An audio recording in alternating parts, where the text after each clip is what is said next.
Sensitive serious गुन्हे आहेत त्याच्या मागे हात धुवून मागे लागतो. मग त्याच्यामध्ये फक्त तो पोलीस स्टेशनच नाही, त्यांच्या डोक्यावर एसपी बसतो, त्यांच्या डोक्यावर ऍडिशनल एसपी बसतो, एलसीबी बसते. प्रयत्न हा राहतो की पोलीस स्टेशन कोणताही ज्यामध्ये लोकांचा ज्याला म्हणतो आपण इंटरेस्ट असेल किंवा सेन्सेशनल कोणती एखादी घटना असेल त्यामध्ये कोणीही मागे राहणार नाही याची खात्री करा. नवीन वर्षात काय चॅलेंजिंग वाटतं आपल्याला? सगळ्यात महत्वाचा चॅलेंज माझ्या माहितीप्रमाणे तरी प्रॉपर्टी ऑफेन्सेस आहेत वारंवार, आणि त्यावर आम्ही टेक्नॉलॉजीचा उपयोग करून त्याला सुद्धा सामोरे जाणार आहोत. आमच्याकडे ऑलरेडी एक ई-बीट सिस्टम हे यंत्रणा आहे ज्यामध्ये जे अधिकारी कर्मचाऱ्यांची जे पेट्रोलिंग आहे त्याला मोबाईलच्या माध्यमाने ट्रॅकिंग करून सगळ्या जे पेट्रोलिंग आहे ती व्यवस्थित चालू आहे की नाही ते पाहतोय. आणि त्याच्यामध्ये अजून काही फीचर्स ऍड करून क्रिमिनल्सवर टॅपिंग करण्यासाठी, त्याचबरोबर ज्या ज्या ठिकाणी गुन्हे जास्त घडत आहेत, विशेष करून घरफोडीचे गुन्हे असतील, मोबाईल किंवा चोरीचे इतर प्रकारचे चोरीचे गुन्हे आहेत, त्यांना आपण हे करून मार्क करून त्याच्याप्रमाणे मग नंतर ई-बीटची पेट्रोलिंग सुद्धा डिसाईड हे करणार आहोत. तर मला वाटतं की प्रॉपर्टी ऑफेन्सेस हा सगळ्यात मोठा चॅलेंज आम्हाला राहणार. डिटेक्शन रेटचं प्रमाण फारच कमी झालंय. डिटेक्शन रेटचं प्रमाण कमी नाही आहे. मला वाटतं मी आपल्याला स्टॅटिस्टिक्सही देतो. 919 चोऱ्यांपैकी 277 प्रॉपर्टी ऑफेन्सेस मध्ये मला मान्य आहे.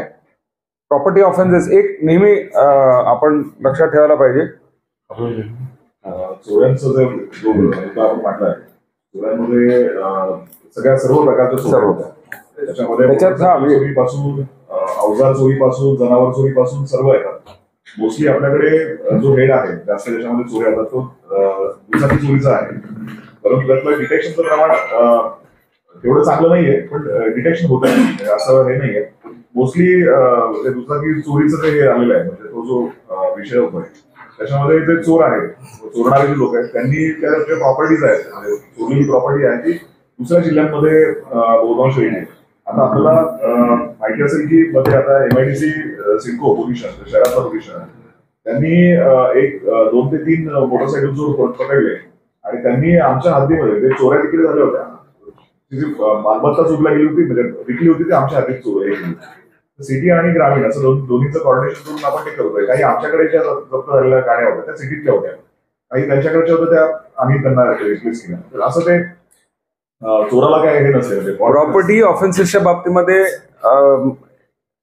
पर्सेंटेज तुम्ही ज्याला आपण म्हणतो मर्डर किंवा दरोडे ह्याच्याशी कंपॅरिझन ह्याच्यासाठी करू शकत नाही. मर्डर किंवा जे महत्वाचे सेन्सेशनल गुन्हे असतात त्यामध्ये बॅकग्राऊंड असतो, तुम्हाला एक लिंक असते. आपण बरेचदा आपण अनआयडेंटिफाईड डेड बॉडी जरी असेल, उदाहरणार्थ कालची डेड बॉडी ही अनआयडेंटिफाईड डेड बॉडी होती. एकदा ती आयडेंटिफाय झाली की तुम्हाला लिंक ऑटोमॅटिक लागते, कारण त्याच्यावर हल्ला करणारा व्यक्ती जो आहे त्याच्या ओळखीचा आहे हे गृहीत धरून. पण प्रॉपर्टी ऑफेन्सेस हा एक डार्क स्पेस असते, बरोबर आहे. त्याच्यामध्ये आपण आता जे काही डिटेक्ट करतो ते कशाच्या आधारे करतो, आपला जो काही जुना रेकॉर्ड आहे, माहितीचे गुन्हेगार असतील. सुदैवाने काही काळ होता जेव्हा मोबाईलच्या मदतीने गुन्हे डिटेक्ट व्हायचे, पण आता सगळ्यांनाही कळायला लागले की मोबाईल सुद्धा वापरायचा नाही. तो चॅलेंजेस हे चॅलेंजेस प्रॉपर्टी ऑफेन्सेसच्या बाबतीत इनहेरंटली राहणार आहेत. सो मी जसं सांगितलं की मला कोणीतरी विचारलं की पुढचा चॅलेंज काय आहे, तो मला असं वाटतं की इथं डिटेक्शन हा चॅलेंज म्हणजे कमी असल्यामुळे प्रिव्हेन्शन हा सगळ्यात मोठा ऍस्पेक्ट आहे. आणि म्हणून आमचा महत्वाचा ह्या पुढच्या वर्षीचा जो मेन हे राहणार आहे की क्राईम प्रिव्हेन्शन कशा प्रकारे करण्यात येईल. वेबसाईट नॉर्मली शहर पोलीस किंवा इतर पोलीस काय सांगतात की ही वेबसाईट आहे, तुम्ही त्याच्यावर लॉग इन करा, तुम्ही जे कंप्लेंट रेज करा. तुम्ही बोलताना असं बोललात की आमच्या पोलीस स्टेशनच्या सगळं आमचे कर्मचारी कंप्लेंट रेज करण्यासाठी मदत करतात. स्पेसिफिक डेस्क वगैरे निर्माण करणारी कर्मचारी नियुक्त करतात. तिथं आम्ही कर्मचारी एक ट्रेन करून कर्मचारी आणि एक अधिकारी नेमणार आहोत प्रत्येक ठिकाणी. प्रत्येक पोलीस नकार देऊ शकणार नाही. नाही. नॉर्मली आपण काय करतोय आता, समजा ग्रामीण भागामध्ये काय झालंय, बऱ्याचदा आपल्याकडे तक्रारदार सुद्धा त्याची तक्रारीची जी ग्रॅव्हिटी आहे, समजा जास्त मोठी तक्रार असेल सायबरशी रिलेटेड, तो डायरेक्टली सुद्धा आपल्याकडे येतो, आपण इथे रजिस्टर करून घेतो, सायबर पोलिसांना रजिस्टर करतो. अदरवाईज सर आम्ही जसं सांगितलं त्याप्रमाणे तिथे त्याला असे आपण काही जे ट्रेंड आपल्याकडे जे काही लोक आहेत सायबर त्यांना कळतं किंवा अधिकारी आहेत त्यांना सांगून आपण तिथे त्यांच्या मार्फत सुद्धा हे करतो. म्हणजे असं जसं की आपण परवानग्या ऑनलाईन परवानग्या जसं आपण फॅसिलिटेट केल्या होत्या मध्ये कुठल्या पण मिरवणुकीची परवानगी किंवा बाकी इतर काही ज्या गोष्टी असतात त्या फॅसिलिटेट केल्या होत्या. तसं हे फॅसिलिटेट आपण करूया करणारच होतो करतो इनफॅक्ट आपण. आणि सायबरच्या बाबतीमध्ये आता लोकच एवढे अवेअरनेस झालेला आहे लोकांचा. एनसीसीआर पोर्टलला जवळपास आपल्याकडे आताच्या कंडिशनला जवळपास एक 900 ते 1000 हे आहे आलेले अर्ज आलेले आहेत. त्यापैकी आपण 600 अर्ज रिझॉल्व्ह केलेले आहेत. आणि मुख्य म्हणजे एनसीसीआर पोर्टल आमचा उद्देश हा आहे त्या माध्यमाने अकाउंट फ्रीज करणे, तो महत्वाचा आहे. इन्व्हेस्टिगेशन पार्ट हा नंतर आयदर सायबर सेल किंवा पोलीस स्टेशन आपल्या हद्दीत करू शकतो. परंतु महत्वाचं त्यावेळेस पुन्हा मी सांगितलं की गुन्हा एखादी दाखल होतो. बऱ्याचदा असं होतं की आरोपी पकडले जातात परंतु गुन्ह्याची मुद्देमालाची रिकव्हरी नगण्य असते. त्यावेळेस तो जो कंप्लेनंट आहे त्याला त्याचा काही बरोबर आहे ना. म्हणून इथे विशेष करून सायबर फ्रॉड्समध्ये आपला प्रयत्न हा राहणार आहे की जे अकाउंट फ्रीज करण्याची प्रक्रिया आहे ती सुलभ व्हावी आणि तत्पर व्हावी. करेक्ट.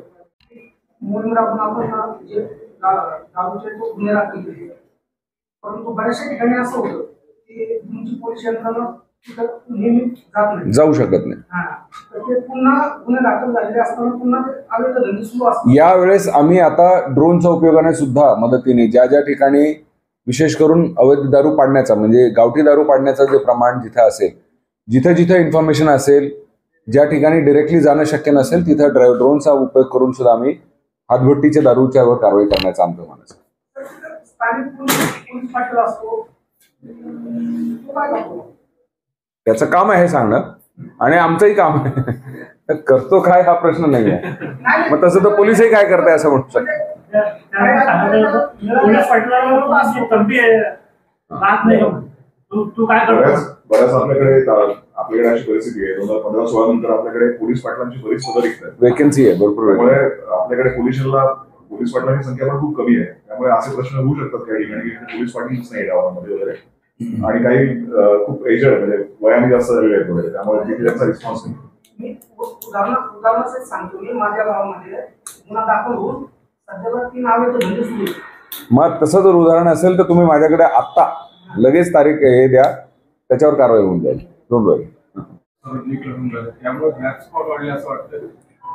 त्याचं अनालिसिस मी तुम्हाला सांगतो की आम्ही अनालिसिस आता करणार आहोत. ह्या पहिल्या महिन्यात कलेक्टर ऑफिस, NHAI आणि ट्रॅफिक डिपार्टमेंट आणि हायवे सेफ्टी पोलीस हे तिघं मिळून बसतात आणि त्याचं मला वाटतं फेब्रुवारीच्या दुसऱ्या आठवड्यात किंवा काहीतरी तो ब्लॅक स्पॉट अनालिसिसचा हे येतो. त्यानंतरच मी सांगू शकेन. पण माझा अंदाज असा आहे की हे चॅलेंजेस असतात. बेसिकली तुम्ही अनालाइज करूनच त्याच्यावर मग प्रिव्हेंटिव्ह मेजर्स घेतले. आता उदाहरणार्थ आम्ही काही ठिकाणी फक्त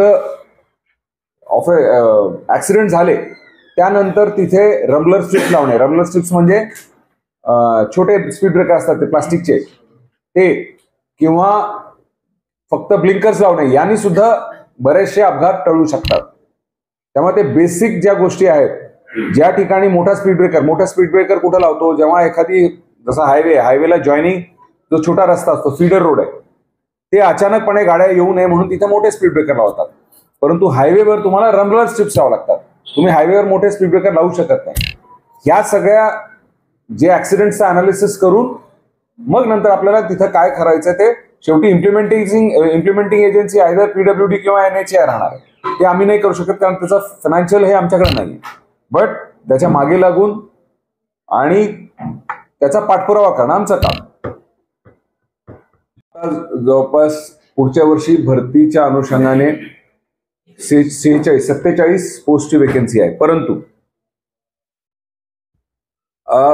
जर आपण ही जी गणना आहे ती आजपासून 10 वर्षापूर्वी 15 वर्षापूर्वीची आहे. So that is a policy decision. जे त्याच्याबद्दल मी काही भाष्य करू शकत नाही. आमच्याकडून प्रस्ताव ऑलरेडी नवा पोलीस स्टेशन, लासूर पोलीस स्टेशनचा गेलेला आहे. त्याचबरोबर RCP जे आहेत आणि QRT आहे त्याच्या अनुषंगाने आम्हाला संख्याबळ वाढवून द्यावे असा प्रकारचा प्रस्ताव आम्ही पाठवलेला आहे. आणि तो गव्हर्नमेंट शासकीय स्तरावर त्याचा निर्णय आहे. कारण की एकदा घडलंय मग ते विनोबा त्यांचे वाहन रस्त्यावर असतात, ट्रॅफिक पोलिसांसमोरून ते घेऊन जातात. त्यांच्यावर कारवाई आता कालच कलेक्टर साहेबांनी सुद्धा हे दिलेले आहेत, स्पष्ट आदेश दिलेले आहेत. ही जॉईंट ऍक्शन होणार आहे. ट्रॅफिक, रेव्हेन्यू आणि आरटीओ तिघं मिळून आम्ही करणार आहोत. सर त्या नंबर प्लेट जे असतात त्या नंबर प्लेटच बऱ्याच वेळा दिसतच नाही. काल आज आमच्या आरटीओ डिपार्टमेंटची चर्चा झालेली आहे आणि आरटीओ कडून आता सिक्युरिटी नंबर प्लेट स्पेसिफिक ते आता कंपल्सरी झालेले आहेत. त्यामुळे कलेक्टर साहेबांनी आरटीओ डिपार्टमेंटला स्पष्ट आदेश दिलेले आहेत की जे जे हायवा असेल, ट्रक असेल, ज्यांचे नंबर प्लेट अस्पष्ट असतील किंवा ते नाही आहेत त्यांच्यावर तात्काळ त्यांच्यावर कारवाई केली. 100% आहे, 100% आहे. आणि त्यांचा मी एक नक्की सांगतो आपल्या माध्यमाने की त्यांना कोणी सोडणार नाही. इंचार्ज भेटत नाहीत किंवा भेटल्या देऊ जात नाही तर त्या तिथल्या जो कोणी कर्मचारी आहे त्याच्यावर आम्ही कारवाई करणार. हे बिलकुल मी सहन करणार नाही. पोलीस स्टेशन हा लोकांसाठी आहे. जर या जिल्ह्याचा पोलीस अधीक्षक आणि ऍडिशनल एसपी हे जर सगळ्या तक्रारदारांना किंवा कोणालाही कोणत्याही वेळेला भेटतात तर त्यांना तो दुसरा गोष्ट मला बऱ्याचदा हे असतं की पोलीस स्टेशन इन्चार्ज हा कायम फिरतीवर असतो, बरोबर आहे. परंतु आता माननीय मुख्यमंत्री महोदयांनी दुसरा एक आम्हाला हे दिलेलं आहे, इन्स्ट्रक्शन दिलेलं आहे की व्हिजिटिंग आवर्स म्हणजे तक्रारदार जर आले तर त्यांना स्पेसिफिक एक वेळ द्या जेणेकरून त्यांना कळेल की आपल्याला या वेळेत जर आलो तर आपल्याला कोणी ना कोणी अटेंड करेल. आणि तशा प्रकारचे स्पष्ट बोर्ड, इन्स्ट्रक्शन असलेले बोर्ड प्रत्येक सरकारी कार्यालयात, म्हणजे ते पोलिसांसाठी नव्हतं, सर्वसाधारण सगळ्यांसाठी होतं. त्यामुळे हे पोलीस स्टेशन पासून ते एसपी ऑफिस पर्यंत प्रत्येक कार्यालयामध्ये जे अभ्यागत आहेत, जे भेटणारे लोक आहेत, त्यांना किती वाजता यायचं त्याचे स्पष्ट देण्याबाबत सूचना दिलेल्या आहेत. दुसरी गोष्ट, पोलीस स्टेशनचं वातावरण चेंज करून जितकं जास्त पब्लिक फ्रेंडली असेल त्याचा प्रयत्न आमचा कटाक्षाने राहणार आहे यापुढे सुद्धा.